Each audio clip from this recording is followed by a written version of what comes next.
I mean, you mentioned Fuentes there. What's interesting about him, he's gathering a lot more followers. He's appearing on big online platforms like Tucker Carlson's and so on. People are now openly debating him. I want to just play one clip of something he said. You can call me a Nazi. You better be careful. Because if I'm a Nazi, then there's millions of young people that are following a fucking Nazi. So you better be careful about those words. You're saying I'm a Nazi, I'm a monster.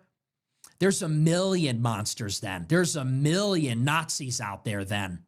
Because they love my show and they agree with me way more than they agree with you. And they're pissed off.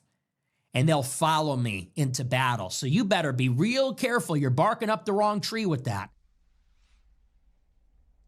Now, what I think is relevant, Bill, is that, I mean, I find him a ridiculous character. I think he's a deliberate kind of agent, provocateur, troll, the kind of guy who at school would, have a pop at everybody from the back of the classroom and had no mates and so on. However, we live in a different world with the media now where, the average age of cable news watchers now is over 70, for example. Young people under 40 don't watch the news. They don't watch television. They don't listen, obviously, to vinyl music. It's all digital. They don't reprint newspapers and so on. They're moving very quickly to an all-digital existence. And that is why these online people like Fuentes are getting a lot of momentum with young people. How damaging could that potentially be? How damaging is Speaker's Corner in Hyde Park?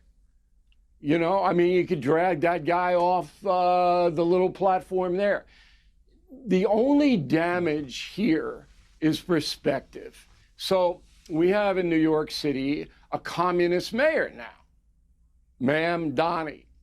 So everybody voted for Ma'am Donnie, and most of them were younger people. Are they all communists? No, they don't know anything.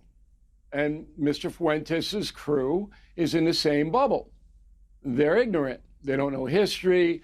And this guy has tapped into this ignorance in a megalomaniacal way to elevate himself.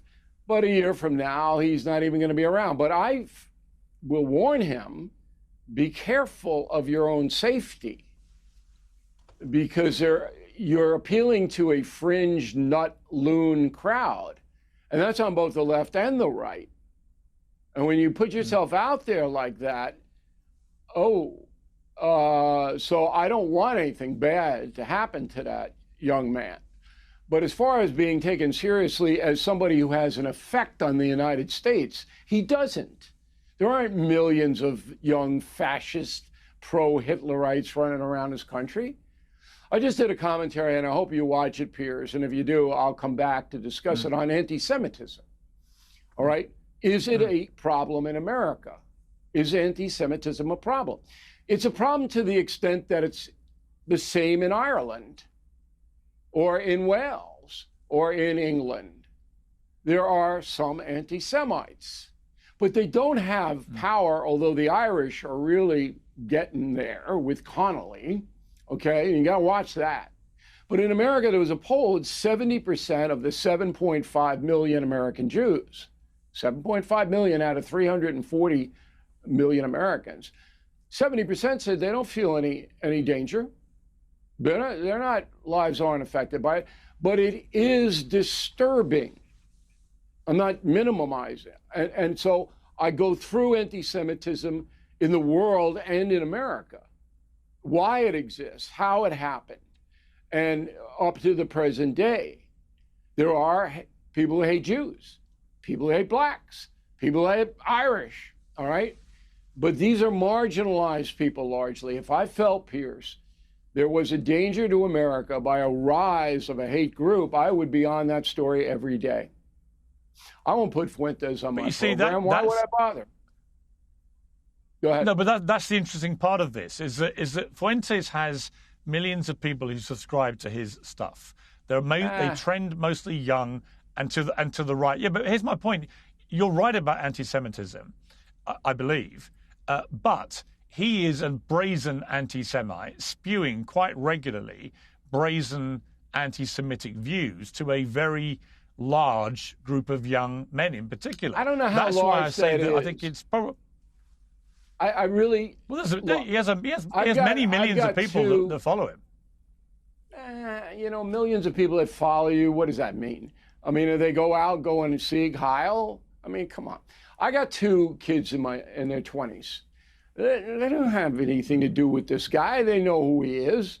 I just don't see it as a social problem. Now, maybe it will develop into one, but I doubt it. The problem is exploiting a guy like Fuentes.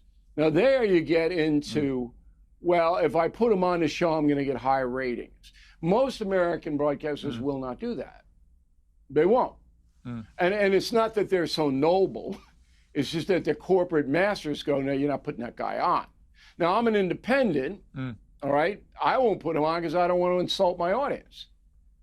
And this guy couldn't stand up to me for 2 minutes because I know what the Third Reich was. And again, I'll go back to confronting evil. You want to know how evil it was? You read the book.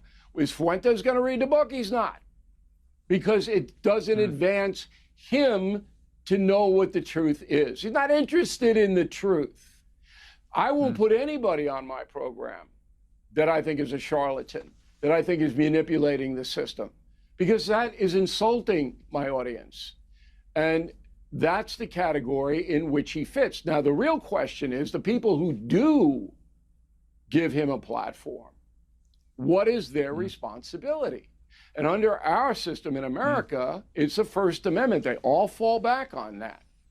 But I think there has to be some kind of editorial discretion. And that's what I do.